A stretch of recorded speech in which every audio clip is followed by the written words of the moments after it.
श्री गोपाळ कृष्ण भगवान की जय. लीळा नंबर 352चा उर्वरित भाग. नको दादो आली असती, परंतु सर्वज्ञान पुढे रात्री मी असं म्हणाली होती, मी पाडळी येथे जाईन. तरी मग सर्वज्ञ मला लबाड म्हणतील ना. ते म्हणाली, इतकेच ना, एवढ्याने काय होते, आणि सर्वज्ञ काय जाणतात हे काय दादो, सर्वज्ञ कसे जाणणार नाहीत.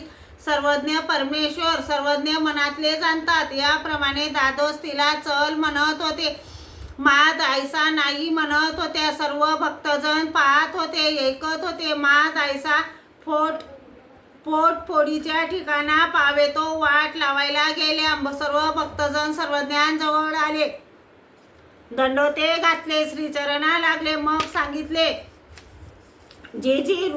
जी जी रूपे गावाला गेली. सर्वज्ञ म्हणाले, म्हातारी गावाला गेली तर मग आमच्या जवळ खोटं का बोलली.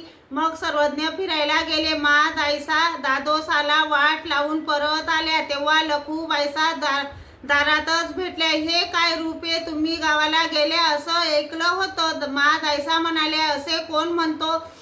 सर्वज्ञान पुढे मगाशीच अशा गोष्टी होत होत्या. मग सर्वज्ञ काय म्हणत होते. सर्वज्ञ म्हणत होते, म्हातारी गावाला गेली तर मग आमच्या जवळ खोटे का बोलली. मा दायसा म्हणाल्या, सर्वजण मला खोटं म्हटले तर म्हटले, परंतु सर्वज्ञ असं का बोलले. सर्वज्ञ परमेश्वर, सर्वज्ञ मनातलेही जाणतात. मग त्यांनी तरी मला असे का म्हणावं.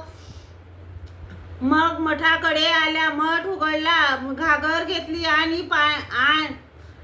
घेतली, पाणी आणले, सडा समार्जन केले, चौकात रांगोळ्या भरल्या, ओट्यावर दाटून पद्ये भरली. मागाहून मठाचे दार बंद करून पिंपळ मठाकडे गेल्या. तेव्हा सर्वज्ञ फिरून परत आले, दाराजवळ उभे राहिले. सोबत भट्टोबास होतेच. सर्वज्ञ म्हणाले, जाणले हो वानऱ्या, हे कोणी केले. भट्टोबास विचारू लागले, मा दायसा तर गावाला गेली आहे, लखू बायसाला तर असे करणे माहीतच नाही. मग भट्टोबास म्हणाले, जी माहीत नाही. सर्वज्ञ रांगोळ्या चुकून जात होते, तेव्हा भट्टोबासांनी विचारले, जी ह्या रांगोळ्या आपण का चुकवीत आहोत. सर्वज्ञ म्हणाले, या रांगोळ्या रोषपूर्वक काढलेल्या आहेत. मग सर्वज्ञ अंगणात उभे राहिले. श्री गोपाळ कृष्ण भगवान की जय.